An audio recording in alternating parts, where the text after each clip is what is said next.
Nako, hindi na naman pong magandang balita, no? Nakakalungkot na namang balita.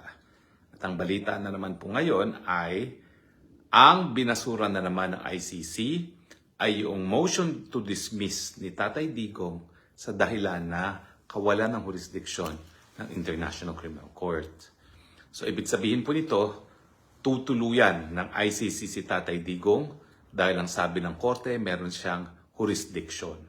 At syempre, ang jurisdiction, ang definition po niyan ay yung kapangyarihan ng isang hukuman na litisin ang isang krimen. Now, balikan po natin yung mga fundamentals para maintindihan natin kung bakit mali itong desisyon nito. Now, ang unang-una po ay ang jurisdiction ay ng mga hukuman, yan po ay kabahagi ng soberenya.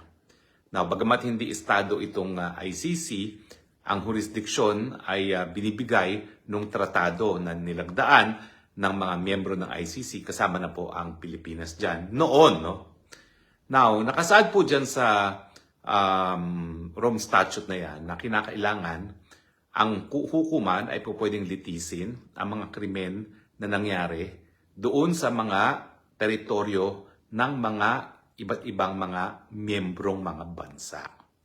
Wala naman pong kaduda-duda na naging miyembro ang Pilipinas ng ICC, pero wala rin pong kaduda-duda na bumitiw na ang Pilipinas sa ICC noong 2018 at naging epektibo ito ng 2019. Ang issue, matapos bumitiw ang isang bansa sa pagiging miyembro ng ICC, pwede pa bang magpatuloy ang investigasyon ng hukuman sa mga krimen na nangyari sa teritoryo ng estado na kabahagi ng ICC.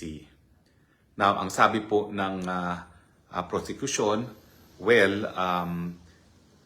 meron pong obligasyon ang mga estado na bumitiw na magpatuloy na mag-cooperate sa mga bagay-bagay na dinidinig na or within the cognizance of the court already.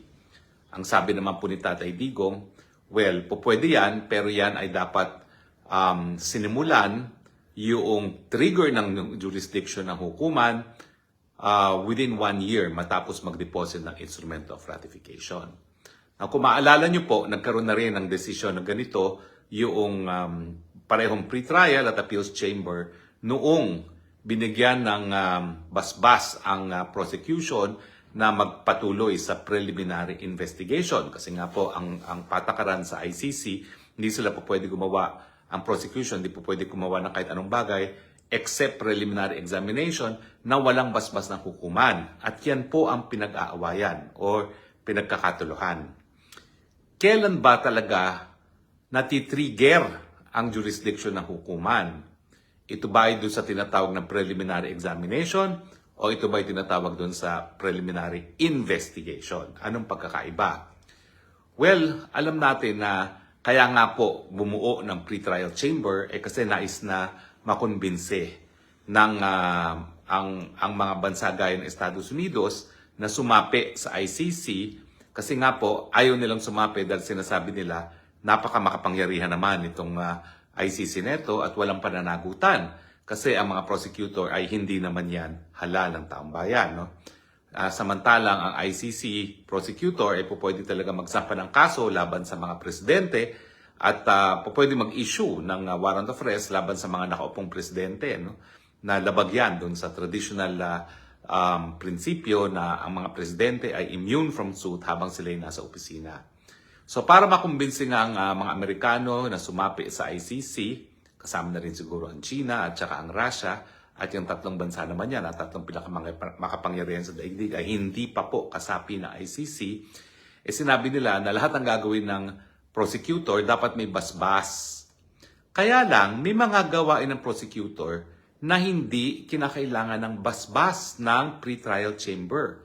Ulitin ko po importante itong basbas nito para masigurado na ang prosecutor naman ay may pananagutan. Hindi niya po pwedeng gamitin ang kanyang opisina bilang instrumento na pabagsakin ng mga presidente or heads of state nang walang oversight, kumbaga, ng hukuman. Now, yung dalawang aktibidades ng prosecutor bago maisampa ang request for arrest warrant ay yung tinatawag ng preliminary examination at yung tinatawag na preliminary investigation. Ang pagkakaiba, ang preliminary examination pwedeng gawin ng prosecutor na walang basbas ng pre-trial chamber. Dahil ito naman ay titignan lang niya kung meron bang mga good reasons para magpatuloy sa isang formal na preliminary investigation. At dito sa preliminary examination, pwedeng gamitin ng prosecutor ang lahat ng source of information, pati ang media. Alam natin, ang mga media reports, hindi po yan nagagamit sa hukuman kasi ang media reports ay tinuturing na hearsay. Kinakailangan, ang magpapatunay sa mga bagay-bagay na nakasaad sa mga news reports ay yung mga tao na subject ng news reports. Now, so ito ay gawain lamang ng prosecutor, itong preliminary examination. Hindi na kinakailangan pumunta sa hukuman para magkaroon ng basbas. Pag meron siyang good reasons to proceed sa preliminary investigation, doon siya kukuha ng basbas.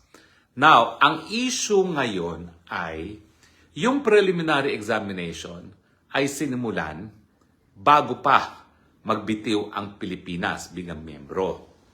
Pero ang preliminary investigation sinimulan 2 taon nang nakakalipas bago matapos na mag-withdraw ang Pilipinas. Ngayon, nakasaad din sa ICC na yung pag-withdraw ay epektibo 1 taon matapos magbitiw sa pagiging miyembro ng isang bansa. So ang tanong ngayon, kinakailangan ba na yung formal na preliminary investigation na mayroong basbas ng hukuman, kinakailangan ba yan na masimulan doon sa 1 taon bago maging epektibo ang pagbibitiw ng isang bansa? Or kapag nagsimula na ang prosecutor ng preliminary examination na walang basbas ng hukuman, yan ba ay sapat na dahilan na para magpatuloy ang obligasyon ng estadong dating miyembro ng ICC sa kooperasyon at patuloy ang pagkakilala ng jurisdiksyon maski matapos na 1 taon. Now, nadesisyon na po ito ng ICC dati. Kaya lang, doon sa pre-trial chamber, hindi dinesisyonan ng issue ng jurisdiction kasi ang sabi, hindi naman daw linabas ng Pilipinas yung epekto ng pag-withdraw sa ICC. So, hindi siya diniscuss. Pero, sabi ng Appellate Tribunal, may 2 dissenting judges, 3 ang bumoto na merong jurisdiction. Ang sabi nila, wala nang jurisdiction. Kasi nga, kapag sinabi ng Rome Statute, yung Article 27, na bagamat po pwedeng mag-withdraw o umalis sa pagiging miyembro ng mga estado, hindi ito makakaapekto dun sa mga bagay-bagay na under consideration of the court na.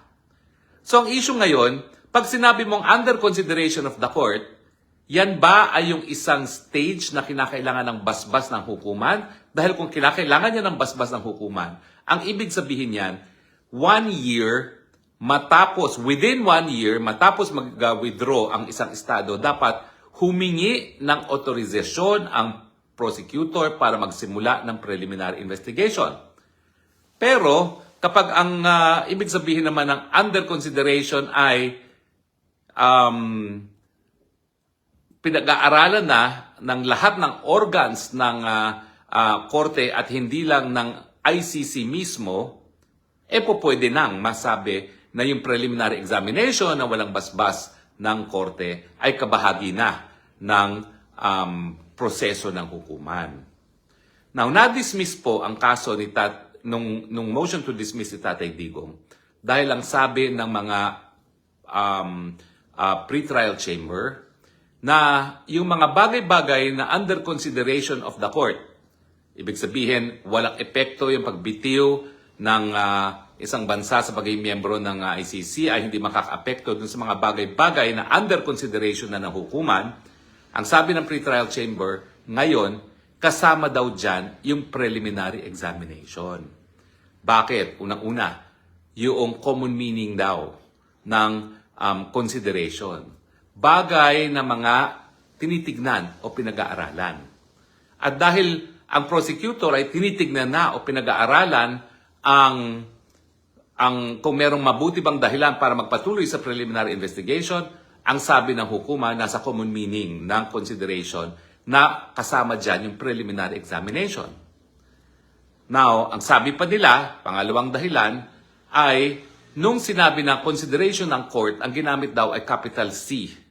At dun sa definition of terms doon sa Rome Statute mismo, ang court na capital C refers to the ICC at kabahagi bilang isang organ ng ICC ang Office of the Prosecutor.